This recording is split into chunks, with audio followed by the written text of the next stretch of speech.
Ukrainian rebels and government troops announced Sunday that they are ready to begin withdrawing their heavy weapons from the front lines. The announcement comes after Saturday's prisoner exchange between the two sides. The withdrawal of weapons is the next step in the implementation of the peace agreement that has come under threat in recent weeks. Turkish troops entered Syrian territory Sunday to evacuate soldiers guarding a tomb. The Turkish government launched an operation that included drones, tanks, and armored vehicles to protect its soldiers from the Islamic State group. The Syrian government rejected the operation, considering it a violation of its sovereignty as the Turkish forces entered without authorization. The operation comes after the U.S. and Turkey announced last week they will begin training Syrian rebels in early March. The United Steelworkers Union has widened its strike in the U.S. oil sector. The strike is already the largest strike in the industry since 1980. The workers are demanding that oil companies improve health and safety conditions in their workplace. Reports suggest that the strike could already be impacting world oil prices. Venezuelan President Nicolas Maduro announced late Saturday that his government will release in coming days more evidence of U.S. involvement in last week's thwarted coup attempt. President Maduro called upon his supporters to be alert for a U.S.-sponsored betrayal. Maduro also criticized the latest statement released by the White House, which admits the U.S. is using different tools to intervene in Venezuelan politics. Argentine President Cristina Fernandez has criticized the politicization of the march organized to pay tribute to late attorney Alberto Nisman held last week. President Fernandez said that the march was manipulated by big media and economic interests together with pro-opposition judges and attorneys. She has warned that such interests are seeking to exploit the case to oust her government.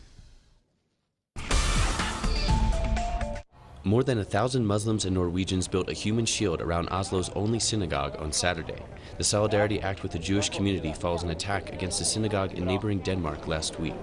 The Ring of Peace was also a rejection of extremism and Islamophobia. The Greek government is preparing a new set of fiscal reforms to present to European creditors on Monday. The move follows a new deal between Greece and its creditors reached Friday. Greek officials said Saturday the country is now shaping its own destiny rather than having reforms imposed from abroad. However, the Greek Prime Minister Alexis Tsipras warned that the 4-month extension granted by European authorities are just the beginning. Yesterday we won a battle, but not the war. The difficulties, not just those regarding the negotiations and our relations with our partners, the real difficulties are ahead of us.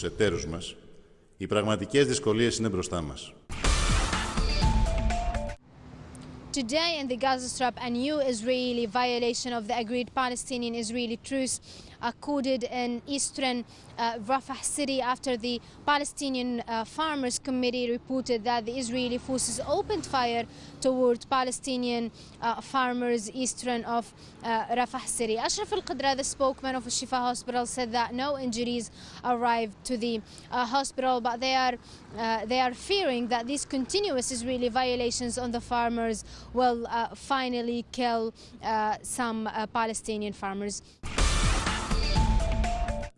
Activist groups are demanding the president of the Academy of Arts and Sciences, that organizes the Oscar Awards, review their diversity policies due to the lack of black actors nominated in this year's ceremony. Activists also point out no women have been nominated in the directing or writing categories. The Oscar ceremony will take place Sunday and is considered the world's most important film award.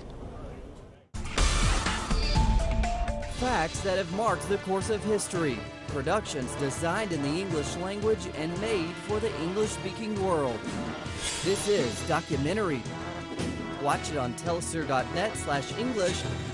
Telesur, wherever the news, you'll be there.